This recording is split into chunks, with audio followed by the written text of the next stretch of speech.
Hey everybody, it's Michael DeSilvas for In the News for August 21st, 2014. Well, I tell you, last night there was a cop that was on some type of psychotropic drug who came up to Joe Biggs on the InfoWars and another reporter that was out there. Joe Biggs was the one that was actually witnessing this horrible event that was unfolding. And basically what he did is he just held that gun up, and the guy asked him, where he was from and what his name was. He said his name was, F.U. He didn't want to give him his name. He looked like he appeared to be on some type of psychotropic or barbiturate. He was sort of out of his mind, like he was a rabid dog, or a raccoon, like he wanted to bite and fight. He didn't care. He was just just edging to push that trigger to put a bullet through somebody's head. And this is really demographic of what we see going on as the breakdown through our country as they try, if they can have it there. That's the key point to launch this nationwide.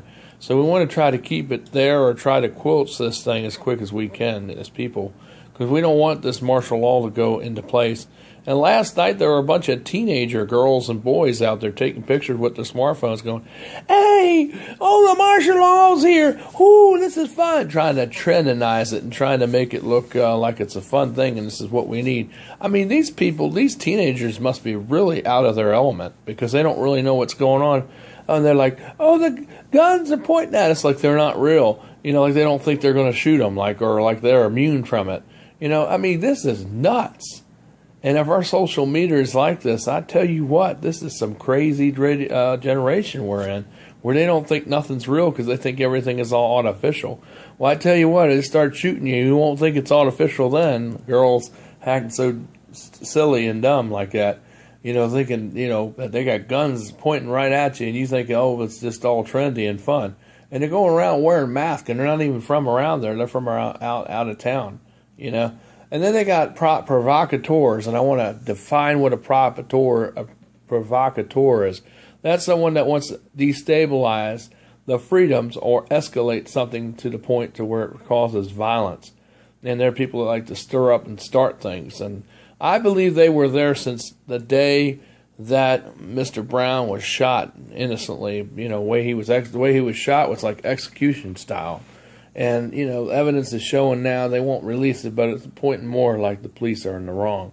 But, if he did go back to them, he went up there and charged the vehicle and was beaten up on the vehicle, and he was high on something. But how do we know that he wasn't the foster child? Just like in the Combine shooting, they had somebody that was doped up, that was on drugs, and he came in there and was shooting up the school. How do we know that this guy, Mr. Brown, that wasn't given some type of cocktail kind of drug himself and was used as a patsy to try to escalate this to where things are right now, just to get it started? Because, you got to remember, all riots always take planning, and they always work them out and demonstrate them and model them before they actually implement them on a given society. So how do you know that this stuff wasn't planned beforehand? Because it's looking more and more like something was planned. Yeah, he was a criminal. Yeah, he might have been on drugs. Yeah, we don't know a lot of things about that story. We know that he was innocently shot persecution style, because if he gave up to the police, even if they did come after him, they should not have shot him. They should have just took him down to the ground and put him in custody, put him in the police car, not shot him 4 or 5 times, all throughout his body and in the head and all, like execution style, like, mafia, army, goon style kind of thing. So we have to, really look at these videos that are out here. And then, and this cop was out of his mind last night, crazy, out of his mind. He looked like he was on some type of drug. I mean, he wasn't his normal self. He would not talk normal. He would not talk like normal, coherent, like complete sentences. All he was wanting to do is shoot somebody. He was all revved up for that. And that was just really crazy, because everybody at that point was peaceful. Nobody was doing anything at this point. The cop just come out of nowhere and said, "I said, go out of here," pointing a gun. He said, "If you don't get out of here, I'm going to, blank and shoot you." He said, "F and shoot you," but he said the whole word, And, when they asked him the name, he said, "Fuck," he said, "F you." That's what he said, but he said the whole word. But so we got something really heating up in Ferguson. I mean, this could be what escalates to be martial law throughout the United States if we don't watch out, And remember, The amendments that they have out, like they want to trick you into thinking that they're the same amendments that you grew up in learning in school in your history class. No, these amendments have been ratified. They've been changed to mean something totally different. And a lot of societies, when they take over a society, they'll change the laws by using international or United Nations kind of tactics. And what they'll do is they'll implement United Nations, because that's what's happening here in the United States, policy on the homeland. I mean, where you live, they'll use international jurisdiction to define that. See, this is part of one of the precepts of the New World Order, is to have worldwide alliance and international law put in place all over the world. So no matter where you go to jail if you're guilty of something, whether you're guilty or not. And that's part of it. See, that's what we need to know. These laws, how they're worded, is like this. You have the right to have freedom of speech or any of the amendments unless they say if it goes against the establishment or the order of the government, then they can take them away from you at moment's notice without giving you any notice. And that's pretty much what martial law is all about. So they're not like the same amendments, like when it says you have a right to bear arms, nobody should unlawfully seize your property. Well, this is how it goes under their laws. You have a right to bear arms unless they deem that they're a danger and they can take them away. And they won't give them back to you. Like what we seen in Hurricane Katrina, what happened to people down there who were law-abiding citizens and weren't going crazy, but the cops and the army came around and confiscated almost everybody's firearm in that area, Jackson Ward area, because they didn't want them to have firearms. Only they could have them. See, and that's totally wrong. So their Bill of Rights is totally different. I just gave you an example. You know, the right to have the freedom of speech and assembly and religion, yeah, you're allowed to do all that unless they deem that it's not appropriate or they don't think it's right for the benefit of the established world order. So that's their version of these Bill of Rights, and their Constitution has been changed. The Constitution that we know is not the same Constitution that they are following.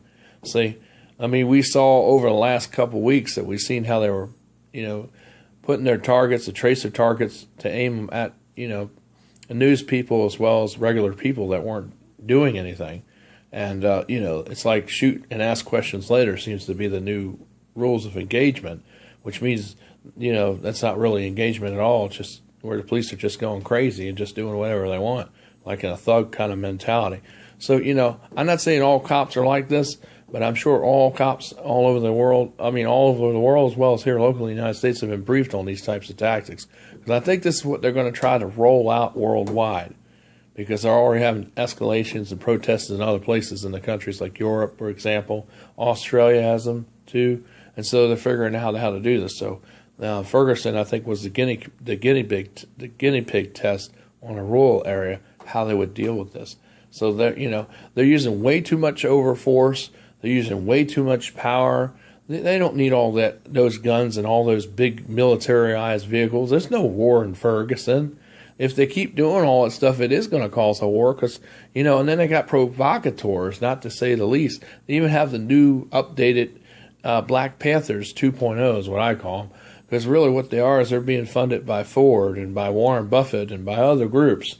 And that's that's public information. And they're coming there to provocateur, to cause an incident, to make this be carried out so companies can just do whatever they want. But see what they don't realize being underneath these international rules and treaties, if the government wants to take over that company like they did in World War II, they could do that with the language of the treaties. So even though these worldwide, corporations that get out of taxes, the government wants to take over their operation or seize everything they're doing, they can under an international law and treaties. So, I hope these companies understand that, because if they take over your company's been dissolved because it's been given over to the government, because that's what the treaty does say. You have to read it. So, you're a big old tycoon making money, it may not be good because you're going to end up losing if they just come over and orderly and seize your company and seize everything in it.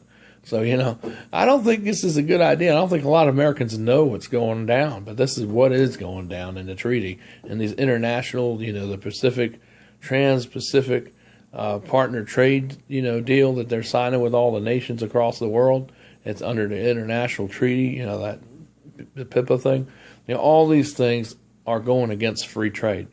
And they want to tax and levy other countries, which is going to cost everything in the United States that's being imported, from overseas to here domestically to buy, and make that go up a lot higher.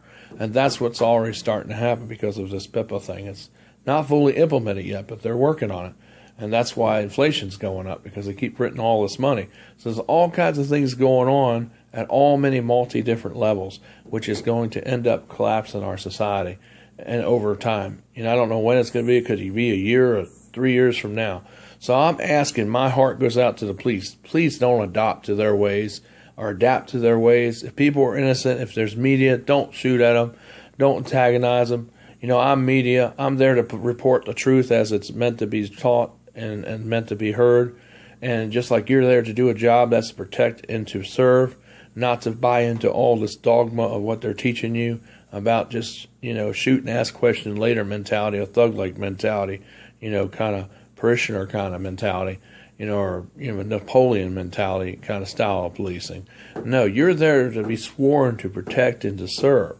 That's what you're really there for, to acclimate as a policeman, a fireman, or whatever you are, FBI, whatever you are, marshal. You're there to do that. And that's your sworn duty. That's what you signed on for when you gave that oath. To be sworn in to protect and serve. And if you're going on shooting innocent people like media, like out in Ferguson or anywhere else, then you're not following that oath. Because in the United States, we have a police oath. We have an oath that they have to give. And when they're doing that, they actually violated their oath when they were shooting those people, when aiming guns at them unruly. I mean, they don't even need any of that force, those big vehicles and all that. All that did was just escalate things. And just like the Black Panthers coming, they're there to escalate things all the more to cause martial law to go into effect. And then what they're going to do is roll it out and do all these things all across America. And then we're going to have nationwide martial law. And that is something that I don't want as a journalist or for you. And that's something you should not want. So you need to get your head out of the clouds, to get your head out of that television, and get your head out of that girl or that video game, and really start reading up on history and start talking about all these things. Because the Constitution that you learn in high school is not the same one that they're going by.